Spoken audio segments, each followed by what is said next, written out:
നല്ലൊരു ഗംഭീര ഉച്ചയുറക്കം കഴിഞ്ഞ് എണീച്ചതാണ്. ഇനിയിപ്പോൾ ജിമ്മിൽ പോകണം. കെവിൻ കിടന്ന് ടി വി കാണുകയാണ്.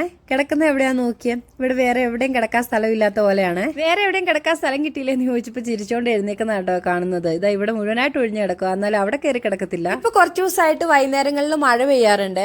അതുകൊണ്ട് തന്നെ ജിമ്മിൽ പോകുന്ന സമയത്തിൽ അങ്ങോട്ടും ഇങ്ങോട്ടും മഴയ്ക്കനുസരിച്ച് മാറ്റം വരുത്താറുണ്ട്. സാധാരണ പോലെയല്ല, ഇന്നാണെങ്കിൽ പെട്ടെന്ന് തിരിച്ച് വീട്ടിലേക്ക് എത്തണം കേട്ടോ. 7:30 ആകുമ്പത്തേനും നിതിൻ വരുന്നു പറഞ്ഞു. അപ്പൊ ഞങ്ങൾ വിചാരിച്ചു വേഗം പോയി വർക്കൗട്ട് ചെയ്ത് വീട്ടിലേക്ക് വരാന്ന്. ജിമ്മിൽ ഞാൻ അങ്ങനെ എല്ലാ ദിവസവും വരാറൊന്നുമില്ല കേട്ടോ, ഇടയ്ക്കിടയ്ക്ക് മുടങ്ങാറുണ്ട്. എന്നാൽ തന്നെ ഉണ്ടല്ലോ എനിക്ക് ഭയങ്കരമായിട്ട് വ്യത്യാസം വന്നിട്ടുണ്ട് കേട്ടോ. എൻ്റെ കുറച്ച് വെയിറ്റും കുറയുകയും ചെയ്തിട്ടുണ്ട്. ജിമ്മിൽ പോകുന്നത് ഒരു ദിവസം പോലും മുടക്കാൻ പാടില്ല എന്ന് വിചാരിക്കൂ കേട്ടോ. പക്ഷെ എന്തെങ്കിലുമൊക്കെ കാരണം കൊണ്ട് മുടങ്ങി പോവാറുണ്ട്. ഇനിയിപ്പം ഓണം ആവുന്നോടം വരെ ഒരു ദിവസം പോലും മുടങ്ങാതെ ജിമ്മിൽ പോകണം എന്നാട്ടോ ആഗ്രഹം. നടക്കുമോന്നറിയില്ല. ഉച്ചയ്ക്ക് ചോറിനിട്ട് ഉറങ്ങാൻ വേണ്ടിയിട്ട് എനിക്ക് ഭയങ്കര ഇഷ്ടമാട്ടോ. ഇപ്പൊ മഴയും കൂടെ പെയ്യുന്ന സമയമായതുകൊണ്ട് നല്ല അടിപൊളിയാണ് കിടന്നുറങ്ങാൻ വേണ്ടിയിട്ട്. അങ്ങനെ ഞാൻ കിടന്നുറങ്ങുന്ന ദിവസം ഡാരിസ് ഉള്ളതുകൊണ്ട് മാത്രമായിട്ടാണ് ഞാൻ ജിമ്മിലേക്ക് വരുന്നത്. കാരണം ഡാരിസ് എന്നെ കുത്തിപ്പൊക്കി കൊണ്ടുവരും. ഇല്ലെങ്കിൽ ഉണ്ടല്ലോ ഞാൻ വേണമെങ്കിൽ ഒരു 6:30-7 മണി വരെയൊക്കെ കിടന്നുറങ്ങും, ഒരു 3 മണിക്ക് ഉറങ്ങാൻ കിടന്നിട്ട്. ഇന്നത്തെ ഞങ്ങളുടെ കലാപരിപാടികൾ അവസാനിപ്പിച്ച് ഞങ്ങൾ തിരിച്ചു പോവുകയാണ്.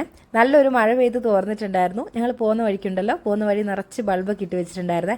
പള്ളിയിലോ അമ്പലത്തിലോ എന്തോ പരിപാടി നടക്കുന്നുണ്ട്, അതിന്റെ ഭാഗമായിട്ടാണ്. ഞങ്ങൾ ബിരിയാണി മേടിക്കാൻ വേണ്ടി വന്നതാണ്. അങ്ങനെ ബിരിയാണിയൊക്കെ മേടിച്ച് വീട്ടിലെത്തുമ്പോഴത്തേക്കും നിധി വന്നിട്ടുണ്ടായിരുന്നു. ഞാൻ ഇട്ടേക്കുന്ന നെയിൽ പോളിഷിന്റെ കളർ നോക്കിയേ, പച്ച കളർ. ഇതുപോലുള്ള കളറൊക്കെ ഇടാൻ ഇഷ്ടമുള്ള ആൾക്കാരാണെങ്കിൽ ഒന്ന് കമന്റ് ചെയ്യണം കേട്ടോ, എനിക്ക് ഭയങ്കര ഇഷ്ടമാണ്. ജിമ്മിൽ പോയി വന്നുകൊണ്ട് തന്നെ നന്നായിട്ട് വിശക്കുന്നുണ്ടായിരുന്നു കേട്ടോ. പക്ഷെ അങ്ങനെ വാരി വലിച്ച് തിന്നാൻ പറ്റില്ലല്ലോ, അതുകൊണ്ട് കുറച്ച് ബിരിയാണി എടുത്ത് കഴിച്ചു. സത്യം പറഞ്ഞാൽ കുറച്ചല്ല, കുറച്ചധികം തന്നെ കഴിച്ചു കേട്ടോ. ഇതിനാണെങ്കിൽ ഇന്ന് തിരിച്ചു പോകണം. അപ്പൊ ഞങ്ങൾ ഫുഡൊക്കെ കഴിച്ച് ഇനിയിപ്പോൾ അവനെ കൊണ്ടുവിടാൻ വേണ്ടി പോവാണ്. അപ്പൊ ഇന്നത്തെ വീഡിയോ ഇത്രയേ ഉള്ളൂ. നമുക്കപ്പോൾ മറ്റൊരു നല്ല വീഡിയോ ആയിട്ട് വീണ്ടും കാണാം. ബൈ.